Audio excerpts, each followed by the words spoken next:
Hi all. February 28 national science day. మా పాప వాళ్ళ స్కూల్లో సైన్స్కి సంబంధించిన రిలేటెడ్గా ఉండేవి ఏదైనా ఒకటి క్రాఫ్ట్లా చేసుకొని రమ్మని చెప్పారు, ప్రాజెక్ట్ వర్క్ లాగా. సో నేనైతే ఇది సీడ్ జర్మినేషన్ చేశాను అండ్ పాపను కూడా పక్కన పెట్టుకొని చేశాను. ఇదే చేయడానికి రీజన్ ఏంటి అని అంటే, నేను యాక్చువల్లీ తనకి స్నాక్స్లో ఆరెంజ్ పెట్టి పంపించాను. దానిలో సీడ్స్ వస్తాయి కదా, అది తన ఫ్రెండ్కి ఇస్తే, తను వాళ్ళ ఫ్రెండ్కి షేర్ చేస్తే తను తీసుకున్న దాంట్లో సీడ్ వచ్చిందంట. సో తన ఫ్రెండ్ చెప్పింది, దీన్ని తీసుకెళ్ళి మనం మట్టిలో వేస్తే మనకి ప్లాంట్ వస్తుంది అని చెప్పింది.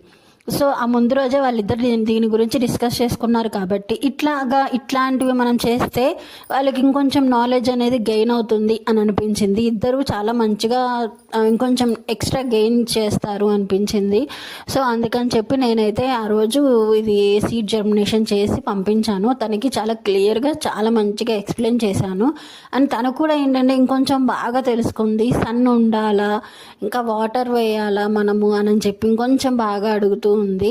వాటర్ మనము జస్ట్ నార్మల్గా వాటర్ వేస్తే సరిపోతుందా, ఇలా మనకి క్లౌడ్స్ వచ్చి వర్షం పడాలి అన్న విషయము, ఇవన్నీ మనము పిల్లలకి ఒక చిన్న విషయం నుంచి మనము ఎడ్యుకేట్ చేసేదాన్ని బట్టి ఉంటుంది వాళ్ళు ఎంత నాలెడ్జ్ గెయిన్ చేస్తున్నారు అనేది. మనం కొత్త విషయం ఒకటి నేర్పించడం కష్టం, బట్ వాళ్ళకి కొంచెం తెలిసిన విషయాన్ని ఇంకొంచెం డెప్త్గా వెళ్ళి నేర్పించడం చాలా ఈజీ. మీకు ఎలా అనిపించింది? నచ్చిందా?